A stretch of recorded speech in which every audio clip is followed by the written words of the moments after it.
आप यहाँ पर आए हैं, मैं निवेदन कर रहा हूँ जितने भी लोग भी खड़े हैं, ये कार्यक्रम शुरू हो चुका है, आप सब लोग अंदर आ जाए। कुछ ही देर में हमारे माननीय मुख्य अतिथि यहाँ पर आने वाले हैं और उनके सामने हम अपनी मांगों को रखेंगे, हम अपनी मांगों को उनके सामने कहेंगे और उनका हमारे सवालों का जवाब वो देंगे। तो मैं निवेदन कर रहा हूँ जितने भी लोग यहाँ पर आसपास, आप अंदर बाहर कहीं भी खड़े हैं, आप पंडाल के बीच आ जाए। माननीय हमारे भाई उपेंद्र यादव जी हमारे बीच आ चुके हैं और कुछ ही देर में मुख्य अतिथि भी इस कार्यक्रम में आने वाले हैं। साथियों, हमारे काफी साथी रास्ते में काफी आ रहे हैं और ये देश का पहला युवा बेरोजगार महासम्मेलन है। हमारे बीच में थोड़ी देर बाद धर्मेंद्र राठौड़ जी, शिक्षा मंत्री बी.डी. कल्ला, गौरव वल्लभ जी, राजेंद्र राठौड़ जी और रामलाल शर्मा जी पहुंचेंगे। यानी कि सरकार की तरफ से 3 राष्ट्रीय प्रवक्ता गौरव वल्लभ जी जो राष्ट्रीय अध्यक्ष कांग्रेस के उनके निजी हैं, खास है, यानी कि आला कमान के खास है, वो भी पहुंच रहे हैं और यहाँ धर्मेंद्र राठौड़ जी जो सीएम साहब के खास है वो भी और बी.डी. कल्ला जी पहुंच रहे हैं। वहीं राजेंद्र राठौड़ जी और रामलाल शर्मा जी पहुंचेंगे। लेकिन साथियों, माननीय मुख्यमंत्री जी से भी निवेदन किया गया है, अपने जिस उद्देश्य से ये युवा बेरोजगार महासम्मेलन कर रहे हैं उस उद्देश्य का, उसका परिणाम, हर चीज को लेकर थोड़ी देर बाद मैं चर्चा करूंगा। लेकिन आज तुम्हें मैं वो चीज भी बताऊंगा आपके बीच में कि 11 साल के संघर्ष के दौरान मेरे साथ क्या क्या हुआ और क्या हम करने वाले हैं।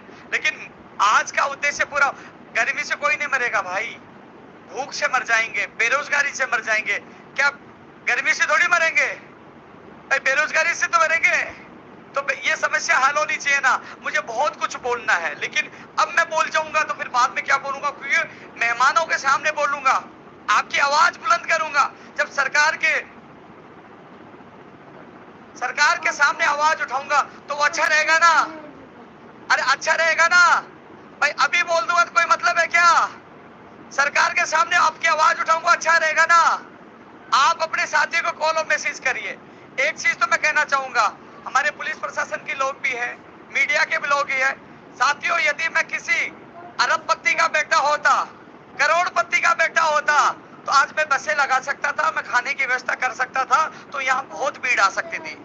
लेकिन मैं किसान का बेटा हूँ, मेरे पास न बस थी न खाने की व्यवस्था थी। ये केवल सोशल मीडिया, ट्वीट और मैंने मैसेज डाला, इस केवल एक सोशल मीडिया से लोग पहुंचे हैं। और भी लोग पहुंचेंगे, अभी काफी लोग आएंगे। लेकिन मैं एक किसान का, गरीब का बेटा हूं, इसलिए आज जो तुम लोग पहुंचे ये मेरे लिए भी ताकत बहुत है। अभी बहुत लोग आएंगे, सभी लोगों को आप बुलाइए, क्योंकि साथियों जब सरकार के लोग हमारे बीच में आ रहे हैं, इससे अच्छा मौका मिल सकता है कि अपनी आवाज पहुंचाने का? मिल सकता है क्या? जब मीडिया के लोग भी यहाँ हैं, सरकार भी आ रही है और जो कई केंद्र की भर्तियां हैं, कई लोग कहते हैं कि केंद्र की, तो विपक्ष के लोग भी आ रहे हैं।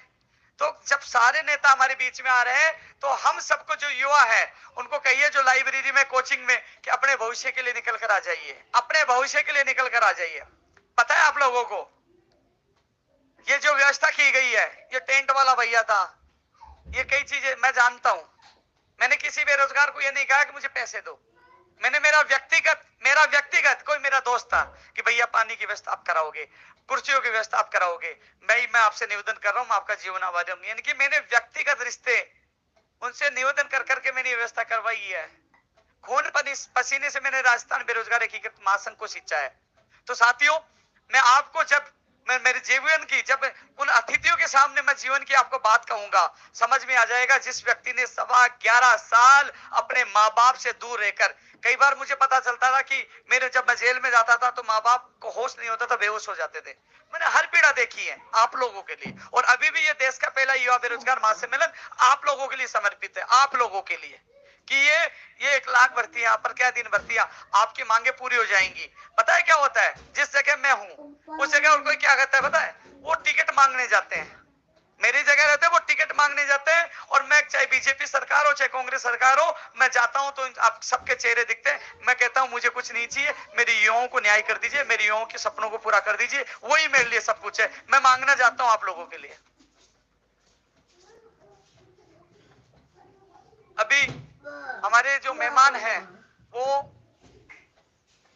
जैसे 11:30 बज गए, 12 बजे आना शुरू हो जाएंगे। 12 और 12:15 तक मेहमान अपने पहुंच जाएंगे।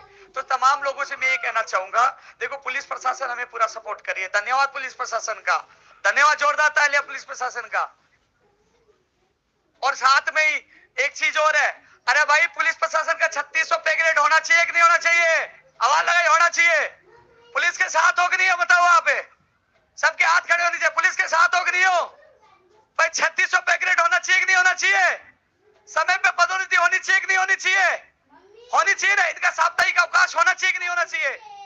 अरे पुलिस प्रशासन के साथ पहले भी थे, आज भी है और आगे रहेंगे, क्योंकि ये हमारी सुरक्षा में, होली दीपावली हर त्योहार पे ये हमारी सुरक्षा में खड़े रहते। ये त्योहार नहीं बनाते, हम त्योहार बनाते। तो इन लोगों मैंने वादा किया था कि मांग हमेशा आपकी उठाएंगे। और ये नीचे कर दीजिए, एलडीसी नीचे कर दीजिए।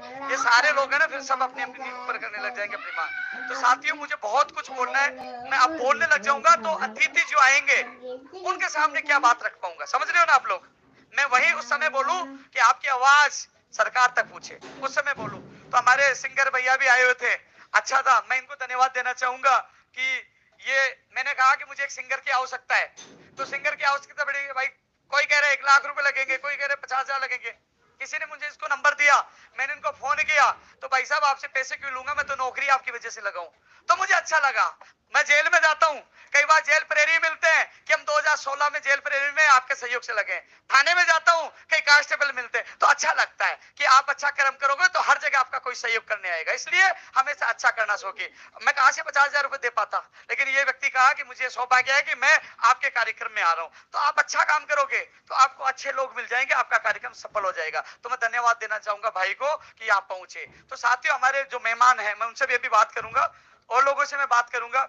मैं एक चीज बता दूं, इस कार्यक्रम को शुरुआत करने की कोशिश की थी तो मेरे पास 1 रुपए नहीं था। अरे भाई, अभी तक मेरे बारे में कोई जान ही भी नहीं आया। हाँ, मेरी रहने की स्टाइल अच्छी है, रहने की स्टाइल से लोग समझते हैं कि बहुत पैसे वाला है। लेकिन मैं आपको बता दूं, कोई मेरा आरएस बन गया, कोई दोस्त है, तो वो कह रहा मिलने आ रहा हूं। मैं, भाई मिलने तब आएगा तू मुझे कपड़े दिलाएगा। कोई क्या दिलाए, मैं मेरी जिंदगी में जी रहा हूँ। मेरा मकान जो किराए के मकान पे रह रहा हूँ, बेरोजगार महासंघ कार्यालय का 9 महीने का किराया नहीं दिया गया। मैंने कभी युवाओं के अलावा अपनी जिंदगी नहीं जी, आज भी युवाओं के लिए जी रहा हूँ, आज भी युवाओं के लिए जी रहा हूँ। और कोई ये साबित कर दे कि मैंने किसी युवा बेरोजगार से भर्ती के लिए 1 पैसा लिया तो मैं हिंदुस्तान छोड़ के चला जाऊंगा। मेरा सिर और उनका जूते, क्योंकि मैंने ईमानदारी से जिंदगी जी है। इसलिए मैं जेल भी चला गया तो मुझे जेल से बाहर इसलिए सत्य में उजयते, सत्य कभी हार नहीं सकता। आज मैं सरकार कोई सी भी हो, चाहे बीजेपी कांग्रेस सरकार, सीधे इसलिए टकराता हूं, मैं ईमानदार हूं इसलिए टकराता हूं। बेईमान होता तो अंदर फिट रहता, बाहर नहीं आ पाता। तो मुझे बहुत आप लोगों से चर्चा करनी है, काफी लोग आ रहे हैं, सभी से मैं निवेदन कर रहा हूं, सभी से निवेदन कर रहा हूं भाई साथियों, आपकी कसम मैंने सुबह से खाना भी नहीं खाया और जब तक कार्यक्रम समाप्त नहीं हो, खाना तो वैसे भी मैंने 22 तारीख को मैंने गोवर्धन जी के जाके आया था, मैं कि कार्यक्रम सफल हो जाए तो मैंने खाना उस दिन से छोड़ रखा है। 22 तारीख से मैं फल फ्रूट और छाछ और दही लिक्विड के सारे जा रहा हूँ कि प्रोग्राम सफल होगा उसके बाद खाना खाऊंगा गोवर्धन जी के, फिर मैं पैदल वापस जाऊंगा। ये मैं उस दिन शपथ लेके आया था, पैदल गया था, कभी चलता नहीं। और दोबारा जब मैंने खाना नहीं खाया अभी तक, कई लोग कह रहे स्लिम हो गया, तो स्लिम इसलिए हो गया मैंने खाना नहीं खाया 22 तारीख के बाद। 22 तारीख के बाद मैंने खाना नहीं खाया, केवल मैं लिक्विड या कोई फल फ्रूट के सहारे ही मैं चल रहा हूँ कि मैंने कहा गोवर्धन जी के कि मेरी युवाओं की वो बेरोजगार महासम्मेलन सफल हो जाएगा तो मैं वापस फिर पैदल आऊंगा और उसके बाद में खाना खाऊंगा। तो मैंने तो मेरी तरफ से इतना त्याग कि अभी आपकी जान दे दो और इनका काम कर देंगे। सबसे पहले उपेन्द्र यादव जान देगा यार, दुआ मिलती है। मैं किसी भी गांव में जाता हूँ तो वो कहते हैं भाई साहब मैं 2013 में लगा था, 12 में लगा था, हर जगह मिलते हैं, इतना प्यार मान सम्मान मिलता है तो मुझे बहुत अच्छा लगता है। अभी मैं जोधपुर गया था, एक माँ मिली, बोले मेरे पोते का नाम पता है क्या है? बोले वो विष्णु ही थी। बोले मेरे पोते का नाम मैंने उपेन्द्र रखा है। मैंने कहा यार देखो, बोले मेरी बेटी आपकी वजह से नौकरी लगी थी। तो बहुत अच्छा लगता है जब मैं जाता हूँ तो, हालांकि शायद लगता नहीं होगा, मैं 35 साल का रोज कर चुका हूँ, लेकिन आप लोगों के दुआओं से प्यार से मैं हंसता रहता हूँ तो लगता भी नहीं हूँ। तो हमारे बीच में मेहमान 12 बजे बाद आएंगे, 12 बजे आ जाएंगे, 12 बजे बाद के समय हो गया, आधा घंटा बचा है। तो आधा घंटे में सुनो, आधा घंटे में भाई वो पीछे कुर्सी खाली है ना, वो भर जाए ना, मजा आएगा। अरे भाई नेता को भीड़ तो पसंद है, क्या पसंद है? चुनाव है तो किसकी ज्यादा भूमिका होती है? तो ये भीड़ बढ़नी चाहिए कि नहीं बढ़नी चाहिए? आप बताओ, तुम्हारे किसी को ये नहीं कहा कि कुर्सी का, टेंट का, पानी का, किसी का कुछ दो, आपको आके तो बैठना था। बस पूरे दिन चिल्लाना भी मुझे, व्यवस्था भी मुझे करनी, भूखा भी मुझे रहना, और नौकरी आपके लिए कर रहा हूं मैं। और आपने देखा होगा जब जेल जाने की बात आती थी, सबसे पहले जेल ही में जाता था कि नहीं जाता था बताओ? और अनशन की करने की बात आती थी, अनशन बैठता था कि नहीं बैठता था? तो साथियों, अभी ये चीजें हैं। कई मैं धन्यवाद देना चाहूंगा जो बहनें आए हैं और लोग आए हैं, पुलिस प्रशासन हमारे साथ है। तो बाहर से जो भी लोग हैं, जो अधिक से अधिक लोग पहुंचे, और मैं कहूंगा भाई को, जगवीर भाई को एक बढ़िया सा गाना सुनाओ यार आप, बढ़िया सा शानदार, जो मेरे साथी इनमें जोश आ जाए, बढ़िया सा गाना। और थोड़ी देर बाद, यानी कि 11:30 पौने 12 बज गए, थोड़ी देर बाद हमारे लोग आने वाले।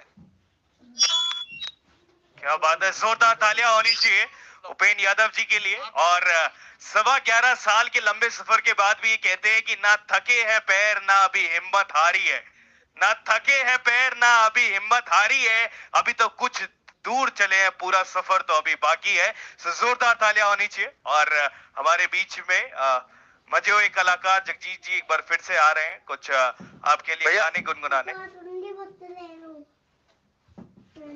इंस्ट्रूमेंट कॉल दो सर, इंस्ट्रूमेंट कॉल।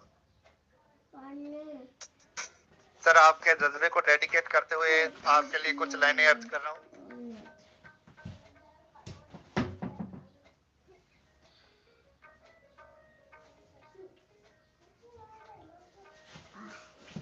ये कुछ लाइनें मैं सूफी अंदाज में उपेन भाई साहब के लिए डेडिकेट करूंगा।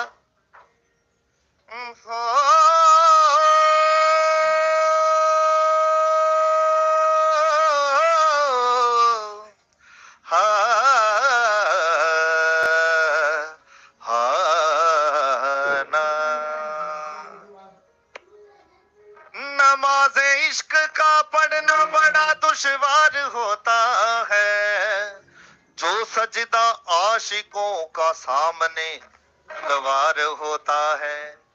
चले खंजर कटे गर्दन, सुबह से लाइला निकले,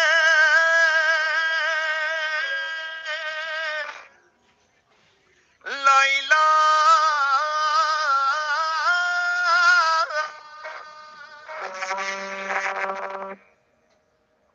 चले खंजर कटे गर्दन, जुबान से लाइला निकले, नमाजी वो कहलाता है जिसे दीदार होता है। जलवा तेरा जलवा, तौबा मेरी तौबा, जलवा तेरा जलवा, तौबा मेरी तौबा। मेरी निगाहें करती है, मेरी निगाहें करती है तेरे कदमों पे सजदा। जलवा तेरा जलवा, जलवा जलवा तेरा जलवा, जलवा। ताली के साथ सभी। जलवा तेरा जलवा, जलवा जलवा तेरा जलवा, जलवा तेरा जलवा, तौबा।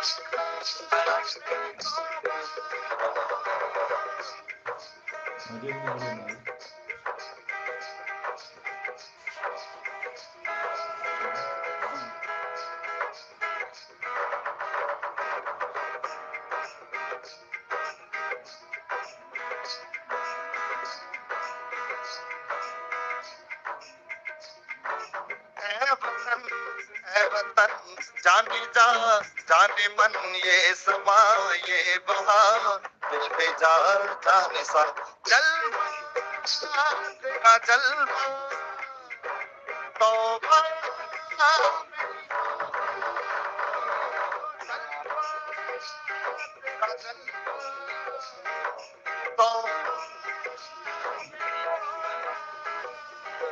जिस्म तेरा सोने का हीरे मोती लाल जड़े हैं, जिस्म तेरा सोने का हीरे मोती लाल जड़े हैं, तेरे दर पे हम सब तेरे पहरेदार खड़े, ओ तेरे दर पे हम सब तेरे पहरेदार खड़े। हमें तो क्या गम है प्यारे, हमें तो क्या गम है प्यारे, काहे तेरा जलवा, तेरा जलवा, जलवा जलवा तेरा जलवा, जलवा जलवा तेरा जलवा, जलवा जलवा तेरा जलवा, जलवा तो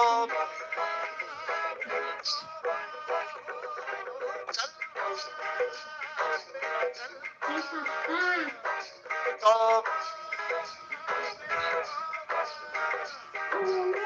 इश्क है पानी कोई कतरा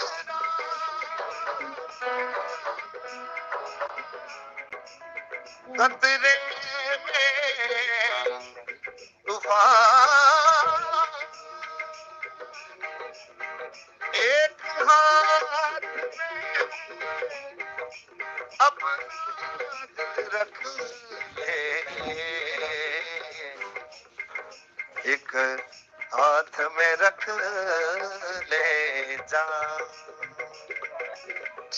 खाली दिल नहीं जान भी ये मंगदा है खाली दिल नहीं जान भी ये मंगदा है इश्क दी गली विचों कोई कोई लंघदा इश्क दी गली विचों कोई लंघदा खाली दिल नहीं जान भी ये मंगदा है खाली दिल नहीं जान भी ये मंगदा इश्क दी गली विचों कोई लंघदा इश्क दी गली कोई कोई लंघदा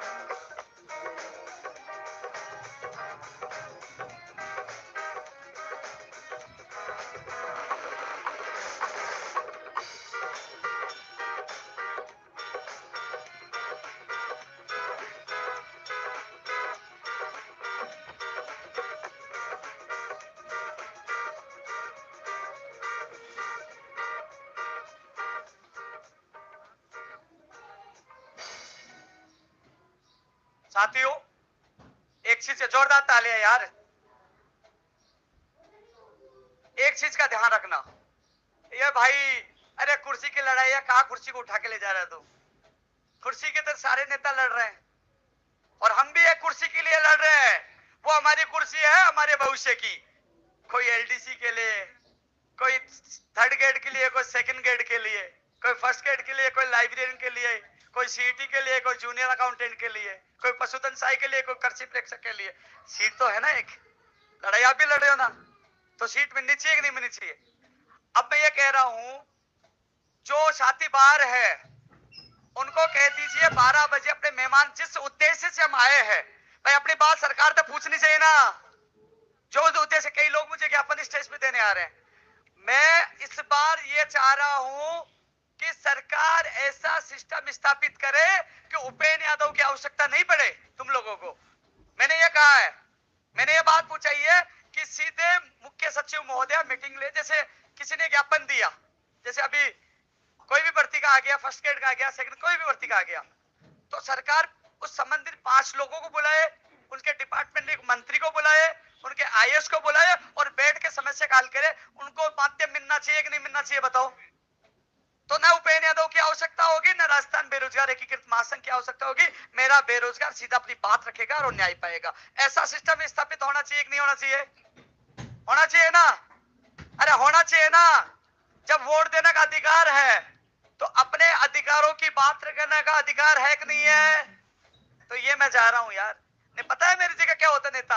अरे नहीं यार, फिर मुझे कौन पूछेगा जब मैंने सीधा इनको मिला दिया। तो यही होती है ना लोगों की सोच। लेकिन मेरी ये सोच है कि चाहे मेरी जान ले लीजिए, लेकिन मेरे युवाओं का काम होना चाहिए।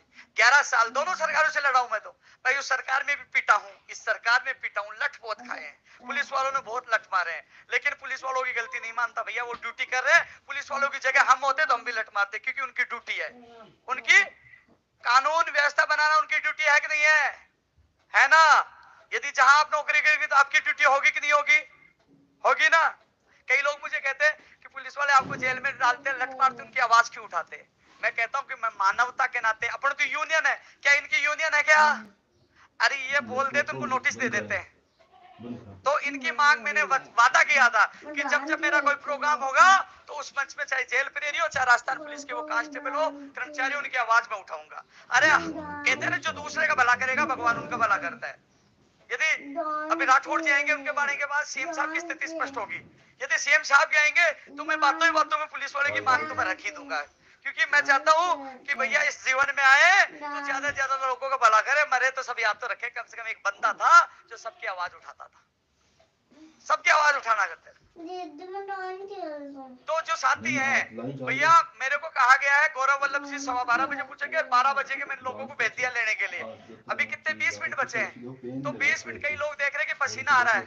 अरे हम तो गरीब के, आम आदमी के, किसान के, सामान्य परिवार के वो बेटे और बेटियां हैं जो सड़कों पर, जो गर्मी में, बरसात में, सर्दी में हमारा जीवन व्यापन करते हो, संघर्ष करते हैं। तो इस गर्मी से घबराओगे क्या? अरे युवा का उल्टा क्या होता है, वायु होता है ना, और वायु चलती है तो भाई किसी का पता नहीं चलता। किसी का पता चलता है क्या? तो यार तुम में वो ताकत है कि नहीं है? मैं बीच बीच में इसलिए बोल रहा हूँ कि तुम बोर हो रहे थे, लेकिन मुझे स्पीच मैं चाहता था नेताओं के सामने बोलूं वो चीजें सारी, क्योंकि बात, वजूद सही जगह, अपनी आवाज उठनी चाहिए। एक चीज मैं और कह रहा था, जो मेरे साथी हैं, कई जो मेरे साथी हैं कि जो सोच रहे हैं कि मेरी मांग, मुझे पता आपकी मांग का, आपकी मांग पत्र का मुझे पता है। जब मैं ऐसी चीज स्थापित करा दूंगा कि आप खुद जाकर अपनी बात रखोगे, तो इससे अच्छा क्या होगा बताओ आप? बताइए आप, सही है ना? और इसके अलावा आज ही धर्मेंद्र राठौर जी से मेरी बात हुई थी, यदि सीएम साहब प्रोग्राम में नहीं पहुंचते हैं तो हमारे 11 सदस्य प्रतिनिधि मंडल को वो ले जाके सीएम से मिलाएंगे, यानी कि एक व्यक्ति का एक चला गया, इतने तो कम से कम 11 लोग अपनी बात रख देंगे, वो भी सही है कि नहीं है? भाई सीएम तक बात पूछ गई और बात ही करे तो आपके साथ मीटिंग हो जाए, तो ये कार्यक्रम कर रहे हैं, कहीं ना कहीं सफल तो होगा। और नहीं, अपनी बात नहीं सुनते हैं तो चुनाव है, वोट की चोट कौन करेगा? हम ही करेंगे। अरे भाई हम तो खुले, हम किसी के नहीं है। मैंने कह दिया, जब मैं बीजेपी सरकार में संघर्ष कर रहा था तो लोग कह रहे थे कि मैं तो कांग्रेसी हूँ, कांग्रेस में संघर्ष कर रहा हूँ, कहीं बीजेपी का हूँ। अरे मैंने कहा भाई मैं तो मेरे युवाओं का हूँ, मेरी पार्टी कौन है? मेरा युवा है। खुला बोलता हूँ, मैं तो खुला लड़ता हूँ। लखनऊ से, गुजरात से, दिल्ली से 4-4 राज्यों में आंदोलन किए। कितने में? 4-4 राज्यों में, और अधिकतर मैं जेल में रहा हूँ। तो साथियों, जो लोग, पानी की व्यवस्था है, कूलर चल रहे हैं और खाने की व्यवस्था नहीं कर पाया मैं, लेकिन मैं चाहता हूँ मैं एक दिन की खाने की व्यवस्था नहीं, 7 पीढ़ियों तक आप भरपूर अच्छे तरीके से खुद भी खाना खाए और अपने परिवार को खाना खिलाए, उसकी व्यवस्था करना चाहता हूं मैं।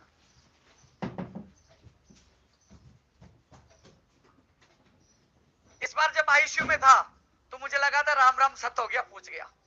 मुझे लगा 50 से नीचे शुगर आ गया था, कीटोन्स बढ़ गए थे, लेकिन आप लोगों की दुआओं से, पता है ये लाइव जा रहा है, इस लाइव को जितना आप लोग देखते हैं, मैं गांव में जाता हूं तो माँ बाप वो कहते हैं उपेन आ गया, यानी कि आपसे ज्यादा आपके माँ बाप भी वीडियो देखने लगे कि मेरे बेटा और बेटी का क्या हो रहा है। देखते कि नहीं देखते हैं? तो उन माँ बाप का आशीर्वाद, आप लोगों की दुआ, आज मैं जिंदा हूं आपके पीछे।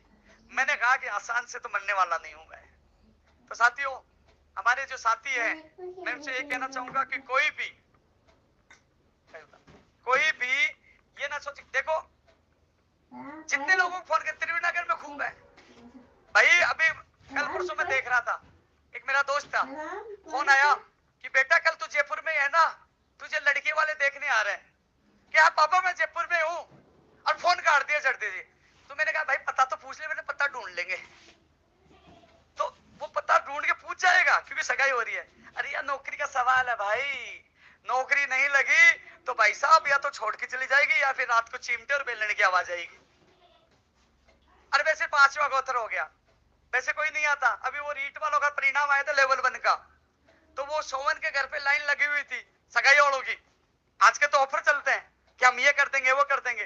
तो मोहन था, देव था, तो ये सोच रहे थे भगवान गलती से एक इधर भी आ जाए, लाइन उधर लगी। मैंने कहा भाई तेरे नंबर लगवा तो इधर भी नंबर आ जाएगा। तो 5वां गोत्र लगा कि नहीं लगा भाई? लग गया ना, 5वां गोत्र लग गया भैया। जो नौकरी लग गया उसकी सगाई और शादी का वो चल रहा विचार, नहीं तो वो पूछता ही नहीं। और गलती से भर्ती पे स्टे आ गया तो सगाई पे स्टे भी आ जाता, आजकल वो भी समझदार है। तो साथियों, मुझे बोलना नहीं चाहिए था क्योंकि लगातार मुझे उनके सामने बोलना है। आपकी बात मुझे, आपका जो मांग पत्र 2, 3, 4 जून को मिला था, आपकी मांगे उनके सामने रखनी है। एक बार फोन आ गया मेहमान जी का, पापा ओ पापा ओ पापा बाग बोल दिया ये चुप दाची वो ए ते मचवा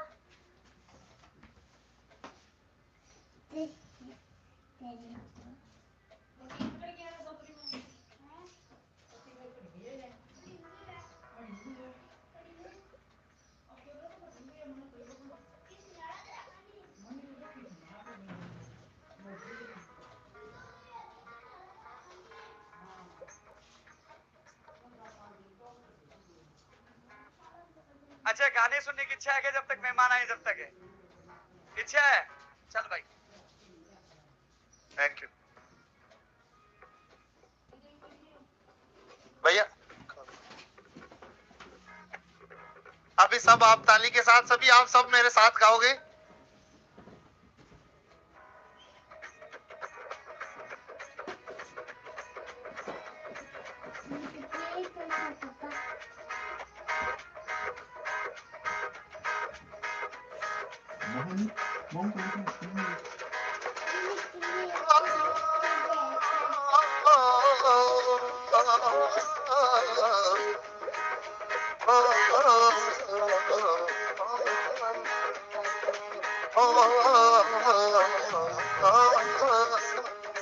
ये देश है वीर जवानों का, अलबेलों का, मस्तानों का।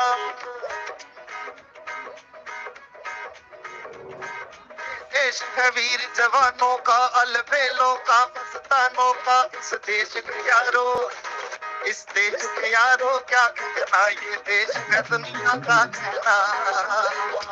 ओ ओ ओ ओ